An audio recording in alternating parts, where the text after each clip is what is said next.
បាទសួស្តីបងប្អូនអរគ្នាអញ្ចឹងរថយន្ត2 model ដែលជារថយន្ត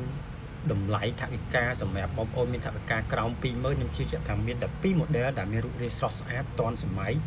ហើយជារថយន្តប្រភេទ DMI សន្សំចៃខ្លាំងសម្រាប់បងប្អូនបាទស៊ីតែពី3លីត្រទៅក្នុង100គីឡូខ្ញុំជឿជាក់ថាមានតែ2 model ទី1គឺរថយន្តបាទ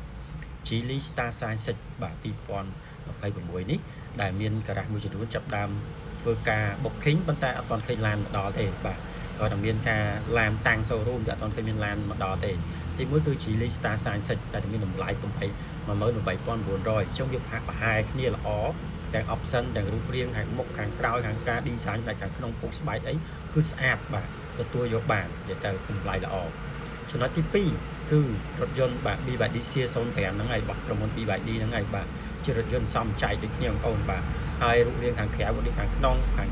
អីក៏ស្អាតសមរម្យទទួលយកបានជាលក្ខណៈរថយន្ត sedan បាទអញ្ចឹងគឺតម្លៃថវិកាបងប្អូនមានកញ្ចប់ក្រោម$20000ខ្ញុំជឿជាក់ថាចង់បានរថយន្តខ្លាញ់គោជាលក្ខណៈ cruiser បាទ sedan ហើយសន្សំចៃខ្លាំងគឺមានតែ2 model ហ្នឹងបងប្អូនអាចសម្រេចចិត្តបានអញ្ចឹងបងប្អូនដែលមានបំណងចង់តុបតែងរថយន្តបិទភ្លើងបិទ UV លេងគ្រឿង accessory មួយឈុតពេញតែម្ដងបាទអាចមកលេងនៅបាននៅ EV Collection បាទធានាទាំងតម្លៃធានាទាំងគុណភាពនិងសេវាកម្មជូនបងប្អូនបាទពេញចិត្តបងប្អូនអរគុណ